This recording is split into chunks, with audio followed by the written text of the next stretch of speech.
नमस्कार मेरे प्रिय श्रोताओं। तो आज मैं प्रस्तुत हूँ श्यामल काया गोरी छाया संघर्ष काल 1 का भाग 8 लेकर, जिसके की लेखक हैं डॉक्टर DS शुक्ला। दोस्तों, मैं कथा वाचन आरंभ करूं इससे पहले आप सबसे निवेदन करना चाहूँगी कि यदि आपको मेरा वाचन पसंद आए तो मेरे इस चैनल आइए सुनी कहानी को आप सब्सक्राइब कर लीजिएगा और मेरी कहानियों को लाइक और शेयर भी। और हाँ, बेल आइकन ज़रूर दबा लीजिएगा जिससे कि आपको मेरी आगे आने वाली कहानियों की नोटिफिकेशंस मिलती रहें। दोस्तों, भाग 8 आरंभ करूं उससे पहले भाग 7 की कथा मैं संक्षेप में आप सबको बता देती हूँ। तो भाग 7 में आप सब ने सुना कि जब भरत को सारे दुखद समाचार एक साथ मिले, जो कि राम को वनवास, पिता का देहावसान और भरत को सिंहासन, तो वे क्षण भर को चेतना शून्य हो गए और शत्रुघ्न क्रोधावेश में मंथरा को बाल से पकड़कर घसीटने लगे। इसके बाद वे दोनों कौशल्या भवन गए। वहां माताओं ने उनके साथ गले लगकर बहुत विलाप किया। फिर सुमित्रा ने क्षत्राणी माता के धर्म का निर्वाह करते हुए भरत को आदेश दिया कि वे गुरु वशिष्ठ के निर्देशों का पालन करें। राजा दशरथ के अंतिम संस्कार के बाद गुरु वशिष्ठ ने भरत को समझाया कि उन्हें राजधर्म का पालन करने के लिए सिंहासन को अपनाना ही होगा। परंतु भरत ने एक शर्त रख दी। उन्होंने कहा कि वे राम को वापस लाने का प्रयत्न करेंगे। यदि वे नहीं आएंगे तब वे राजगद्दी को स्वीकार करेंगे। फिर भरत पूरे दल बल के साथ, जिसमें गुरु और गुरु पत्नी, माताएं और बहुएं थीं, राम को मनाने के लिए चल पड़े। उनके साथ अयोध्या की एक सर्वश्रेष्ठ सैनिक टुकड़ी भी थी। इसके बाद वे जब निषाद राज गुह के राज्य के पास पहुँचे तो निषाद राज गुह के गुप्तचरों ने उन्हें बताया कि एक बहुत बड़ी सेना को लेकर भरत उस तरफ आ रहे हैं। निषाद राज गुह को यह आशंका हुई कि कहीं वे राम को मारने तो नहीं जा रहे, किंतु जब उन्हें ज्ञात हुआ कि गुरु वशिष्ठ, माताएं और बहुएं, गुरु पत्नी सब उस दल में शामिल हैं, तो वे आश्वस्त हो गए और उन्होंने भरत को अपने गांव का आतिथ्य स्वीकार करने की याचना की। रात्रि विश्राम के पश्चात पूरा दल गंगा पार कर प्रयागराज पहुंचा और वहां उन सब ने भरद्वाज मुनि के आश्रम जाकर उनके दर्शन किए व उनके आशीष वचन पाए। अगले दिन यमुना पार करने के बाद उन सबको चित्रकूट पर्वत के दर्शन हुए। और अब आगे रामानुज की दुश्चिंता। आज भोर से ही लक्ष्मण का मन व्यग्र था। गहरी विवेचना के बाद भी वे अपने मन की व्यग्रता को नहीं समझ पा रहे थे। लक्ष्मण का मन आज बला अति बला के अभ्यास में भी नहीं रमा। क्यों है ऐसी उद्विग्नता? सोचते सोचते लक्ष्मण पर्णकुटी के उत्तरी भाग की ओर जा खड़े हुए। क्षितिज पर दृष्टि पड़ते ही उन्हें अपनी व्यग्रता का कारण मिल गया। उत्तर दिशा की ओर से क्षितिज के ऊपर धुएं के बादल दिखाई दिए। उस दिशा से तमाम पक्षी डर के मारे इस ओर उड़कर आ रहे थे। पक्षियों की बोली में भय था। कुछ देर बाद उत्तर दिशा से हरण आदि जानवर भी भाग भाग कर इस तरफ आते दिखाई दिए। लक्ष्मण ने सोचा संभवतः जंगल के उत्तरी हिस्से में आग लगी है, जिससे ये पशु पक्षी डरकर इधर भागकर आ रहे हैं। परंतु यह ग्रीष्म ऋतु तो है नहीं, फिर वन में आग कैसे? कुछ देर के बाद लक्ष्मण को लगा कि ये धुआं न होकर धरती से उठती हुई धूल है। धरती से उठी धूल बिना किसी आंधी या बवंडर के? क्या कोई सेना इस ओर आ रही है, जिसके अश्वों की टापों से उड़ती धूल उड़कर आसमान पर छा रही है?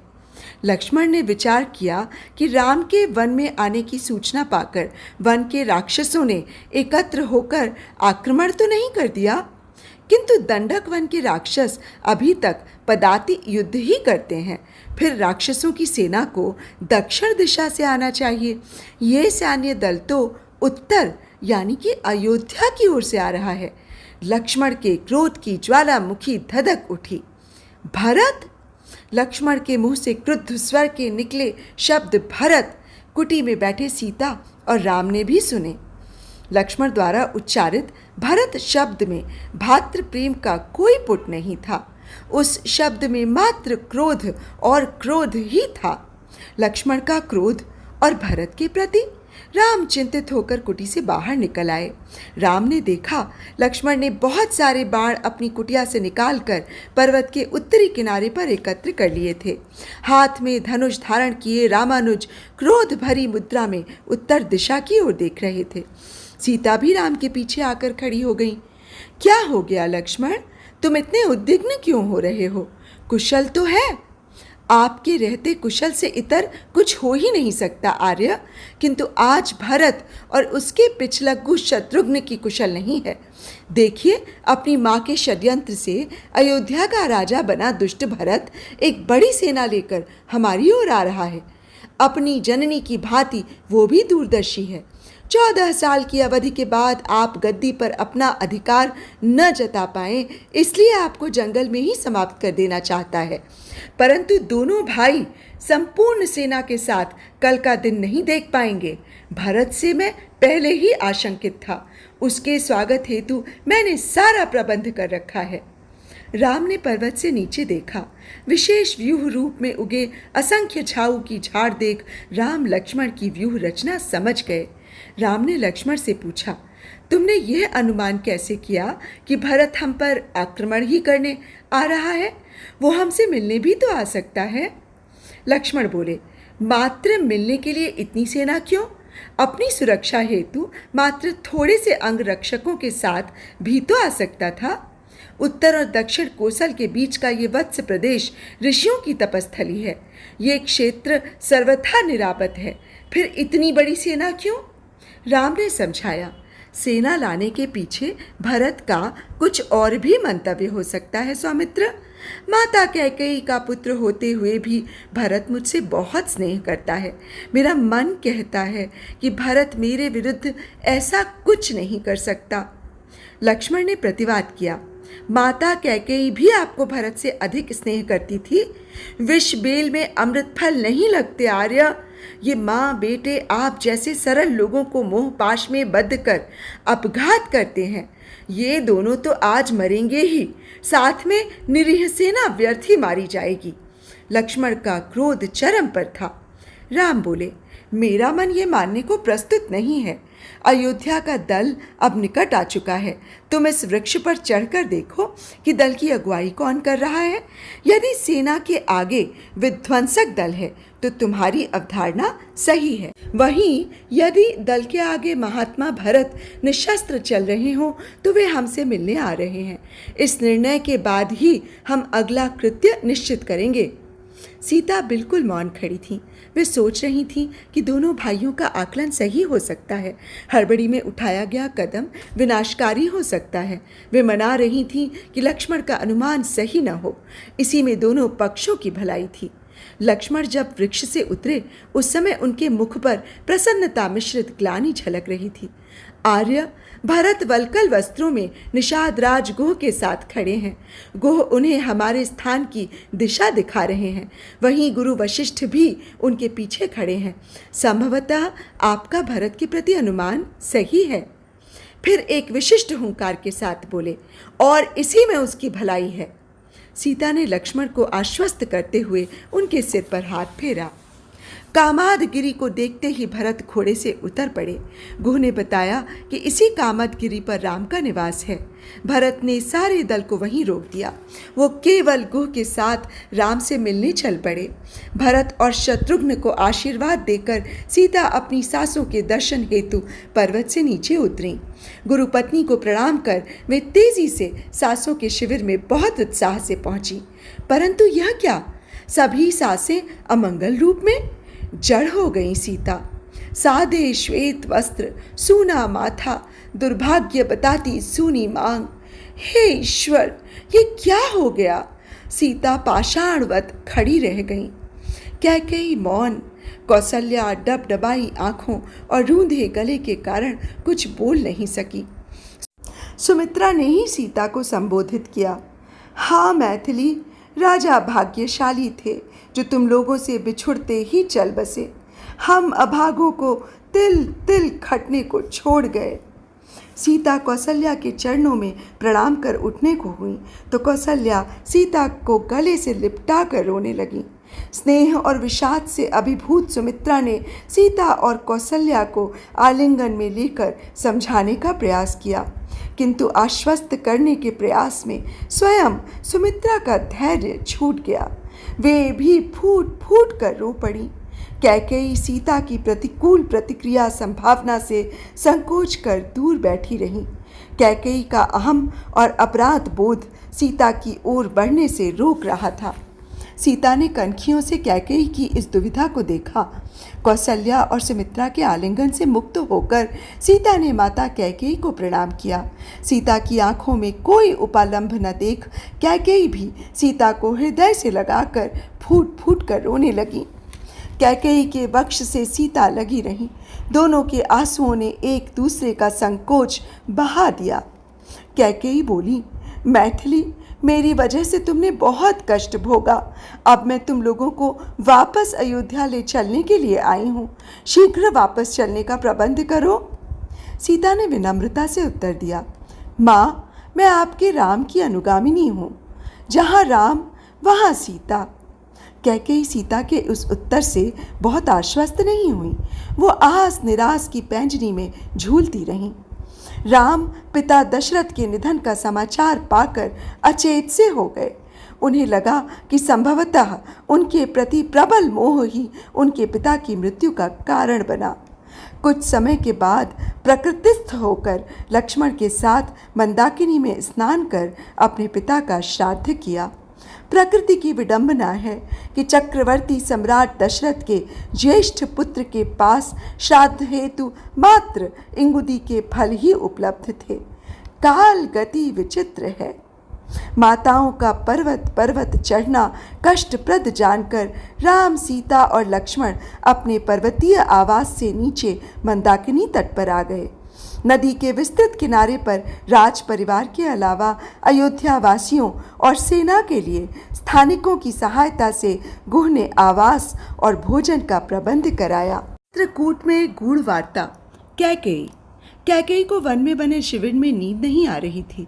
नींद न आने का कारण शिविर में न होकर स्वयं उनके मन में था। भरत के साथ चित्रकूट यात्रा में अन्य रानियों के साथ आने में कैकेयी का विशेष प्रयोजन था। राम और लक्ष्मण के स्थान पर भरत शत्रुघ्न को वन भेजने का प्रस्ताव रखकर वो राम के मन में भरत के प्रति मालिन्य को धो देना चाहती थी। हालांकि वो निश्चिंत थी कि स्वाभिमानी राम उनका ये प्रस्ताव स्वीकार नहीं करेगा। और ऐसा ही हुआ। कैकेयी के प्रस्ताव पर राम केवल मुस्कुराए और माँ को प्रणाम कर छोटी माँ सुमित्रा को प्रणाम करने चल दिए। कैकेयी का दिल सूख गया। राम को समझाने का ये प्रयास भी सफल नहीं हुआ। कैकेयी ने फिर से करवट बदलकर सोने का प्रयास किया। अचानक शिविर द्वार पर एक चिर परिचित थाप पड़ी। कैकेयी का दिल जोरों से धड़क उठा। क्या राम हमेशा की तरह सोने से पहले उसे प्रणाम करने आया है? वो सही थी। अनुमति पाकर शिविर में राम ने ही प्रवेश किया। कैकेयी अपने राम की पदचाप पहचानती थी, फिर भी वो अलसाई सी दूसरी ओर मुंह किए लेटी रही। माँ, पुत्र के रात्रि प्रणाम से पूर्व ही सो गई क्या? आपका राम आपको प्रणाम करने आया है। कैकेयी हर्ष से बेहाल होकर उठ बैठी। राम के साथ लक्ष्मण को देख उसकी आंखों में निराशा का भाव आया। कैकेयी के भाव को समझते हुए राम ने आश्वस्त किया, माँ, लक्ष्मण अब मेरी छाया है। छाया हमेशा काया के साथ रहती है। ये छाया मुझसे कभी विलग न होने का वचन दे चुकी है। अब लक्ष्मण मेरे शरीर का अभिन्न अंग है। मेरे प्रस्ताव के बारे में तुमने क्या विचार किया राम? कैकेयी ने चालाकी से लक्ष्मण के सम्मुख पूरी बात नहीं दोहराई। राम बोले, आपकी और पिताश्री की आज्ञा से मैं पहले ही वचनबद्ध हूँ। पिता ने भरत को नहीं, मुझे वल्कल वस्त्रों में बन जाने का आदेश दिया था। आप स्वयं इसकी साक्षी हैं। पिताश्री की मृत्यु के बाद उनकी आज्ञा में किसी प्रकार का परिवर्तन करना रघुकुल की परंपराओं के विरुद्ध होगा। ठीक है, तुम पिता की आज्ञा का पालन करो। भरत अयोध्या की सैन्य शक्ति के साथ तुमसे 1 योजन पीछे रहेगा। नहीं माँ, वर्तमान परिस्थितियों में किसी भी प्रकार की सहायता उचित नहीं। किंतु पुत्र? नहीं माँ, आप मेरे प्रेम वश ये आदेश दे रही हैं, किंतु क्या ये राजनीति और अयोध्या की सुरक्षा की दृष्टि से उचित होगा? दोनों भाइयों का सेना के साथ मेरे पीछे प्रयाण करने पर क्या अयोध्या रह सकेगी? शासक और सेना की अनुपस्थिति धरती लोलुप राजाओं को अयोध्या पर चढ़ाई के लिए ललचाएगी नहीं? आप स्वयं विचार करें। कहकर राम ने मानो निर्णय कैकेयी पर ही छोड़ दिया। कैकेयी ने अनुभव किया कि इतना सब होते हुए भी राम के व्यवहार में उसके प्रति न तो उपेक्षा का भाव है और न ही आदर में कोई कमी आई। वो उसकी बातों को सीधे न नकार कर ऐसी परिस्थितियों के बारे में सचेत कर रहा है जिन्हें अस्वीकार नहीं किया जा सकता है। राम के इस कथन से उसका स्वयं प्रस्ताव अपने आप ही निरर्थक हो गया। तो क्या कैकेयी सदैव रामद्वेष के लिए ही याद की जाएगी? विमाताएं सदैव के लिए शापित हो जाएंगी राम? कैकेयी के स्वर में विवशता और आत्मग्लानि थी। नहीं माँ, राज परिवार की महिलाओं को लोकहित और लोकरंजक कार्यों में अपनी ममता और अपयश की रक्षा करने का अधिकार नहीं प्राप्त है। आप तो स्वयं विदुषी हैं माँ। ठीक है पुत्र, ईश्वर तुम्हारा कल्याण करे। कैकेयी ने उठकर राम के सिर पर हाथ रखकर आशीर्वाद दिया। राम और लक्ष्मण प्रणाम कर जाने को मुड़े ही थे कि कैकेयी एकाएक राम का हाथ पकड़कर आतुरता से बोली, राम, मेरे पुत्र पर सदैव कृपा बनाए रखना। राम ने कंधे पकड़कर माँ को आश्वस्त किया और प्रणाम कर चल पड़े। शिविर में पहुंचते ही लक्ष्मण ने राम से कहा, इस प्रस्ताव के अंत में यदि कैकेयी ने भरत के क्षेम का आश्वासन न चाहा होता तो मैं उसकी निश्चलता पर विश्वास कर लेता। फिर एकाएक राम के सामने आकर, किंतु जब कैकेयी ने स्वयं सेना भेजने का प्रस्ताव किया तो आपने अस्वीकार क्यों कर दिया? आतताइयों से भरे इस दंडक वन में सैन्य सहायता तो अपेक्षित ही होगी। नहीं, कदापि नहीं लक्ष्मण, कहते हुए विश्वामित्र ने शिविर में प्रवेश किया। दोनों भाइयों ने ऋषि को प्रणाम कर उचित स्थान दिया और उनके सम्मुख बैठ गए। अयोध्या में कूच की तैयारियां प्रारंभ होते ही लंकापति को सूचना मिल जाएगी। विंध्य पर्वत पार करते ही तुम्हारा विरोध प्रारंभ हो जाएगा। इसके पहले कि तुम लंका के समीप पहुंचो, तुम्हारी सेना निरंतर छापामार हमलों से खिन्न और थक जाएगी। वहीं रावण की सेनाएं गोदावरी तीर सजग और व्यूहबद्ध मिलेंगी। इतनी बड़ी सेना हेतु सुदूर अयोध्या से शस्त्र, युद्ध, पशुओं और सैनिकों के खान पान की व्यवस्था भी कठिन एवं हताश करने वाली होगी। विश्वामित्र कुछ देर को रुके, मानो अपने शब्दों का चयन कर रहे हों। फिर लक्ष्मण को इंगित करते हुए बोले, और लक्ष्मण, अयोध्या के सैनिक तुम्हारी तरह स्थिर चित्त एवं इंद्रियजित नहीं है। वे इतने लंबे समय तक परिवार से दूर रह पाएंगे क्या? संभावना ये भी है कि परिवार से दूर रहकर तुम्हारे सैनिक भी वनवासी महिलाओं पर कुत्सित दृष्टि डालने लगे। फिर स्नेह से बोले, तुम्हारी भांति हर कोई निग्रही और दृढ़ प्रतिज्ञ तो हो नहीं सकता, किंतु शंबर के विरुद्ध तो आपका सैन्य अभियान बहुत सफल रहा था। जिज्ञासु लक्ष्मण समाधान के लिए सीधे प्रश्न करने के आदी थे। तुम्हारा कथन सत्य भी है और नहीं भी, विश्वामित्र ने सोचते हुए फिर कहा। लक्ष्मण के चेहरे पर जिज्ञासा भाव देखकर वे बोले, मेरे अभियान में केवल शंबर का विनाश हुआ, अनाचार की जड़ों को कोई नुकसान नहीं हुआ। उन जड़ों ने शीघ्र ही अत्याचार का एक नया वृक्ष उगा दिया। रावण के कुशल नेतृत्व में इस वृक्ष की जड़ें पूरे दंडक वन में फैलने के बाद आर्यावर्त के बीच से होते हुए देवलोक तक पहुंच चुकी हैं। अतः चित्रकूट के दक्षिण से ही उन जड़ों को धीरे धीरे निर्मूल करते हुए तुम लोगों को दक्षिण छोर तक पहुंचना होगा। मार्ग में अत्याचारियों से मुक्ति पाए वनवासी और स्वयं अगस्त्य आदि मुनिगण तुम्हारी सहायता को प्रस्तुत रहेंगे। लक्ष्मण ने आश्वस्त होते हुए भी अंतिम प्रश्न किया, परंतु हम लंका प्रयाण के लिए सागर कैसे पार करेंगे? विश्वामित्र बोले, संभवतः उसकी आवश्यकता ही नहीं पड़ेगी। जब तक तुम लोग गोदावरी के निकट पहुंचोगे, रावण तुम्हारे बारे में तुमसे भी अधिक जान चुका होगा। वो तुमको लंका से दूर रखकर स्वयं तुमसे मोर्चा लेने आएगा, और यदि नहीं आया तो? मैं रावण के स्वभाव से भली भांति परिचित हूँ। मैंने व्यवस्था कर ली है कि रावण को आना ही पड़ेगा। कहते हुए विश्वामित्र ने राम की ओर देखा। राम निर्विकार बने रहे। इन्हीं रणनीतिक और कूटनीतिक परिस्थितियों के कारण ही राम को अकेले वनगमन का आदेश मिला है। विश्वामित्र ने पूरे घटनाक्रम को समझाते हुए कहा। लक्ष्मण विस्मित होते हुए, तो क्या इस अभियान में माता कैकेयी की भी सक्रिय भूमिका थी? राम और विश्वामित्र दोनों शांत रहे। भरत के चित्रकूट आने के बाद लक्ष्मण भरत के प्रति कुछ आश्वस्त हुए। भरत की विनय और कैकेयी के आग्रह को रघुकुल रीति के विरुद्ध मानकर राम अपने वनवास की अवधि पूरी करने के अपने निर्णय पर दृढ़ रहे। राम ने कहा कि पिता के वचन के अनुपालन में अयोध्या क्या, वो किसी अन्य नगर में भी प्रवेश नहीं करेंगे। राम के इस कथन की संतों ने सराहना की। वहीं कैकेयी ने इसे मन ही मन राम की हठ धर्मिता माना। भरत भी अपनी मां की अमंगलकारी पुत्र प्रेम के निषेध में स्वयं सिंहासन पर न बैठने का निर्णय ले चुके थे। लोगों के अनुसार राम और भरत दोनों अपनी अपनी जगह सही थे।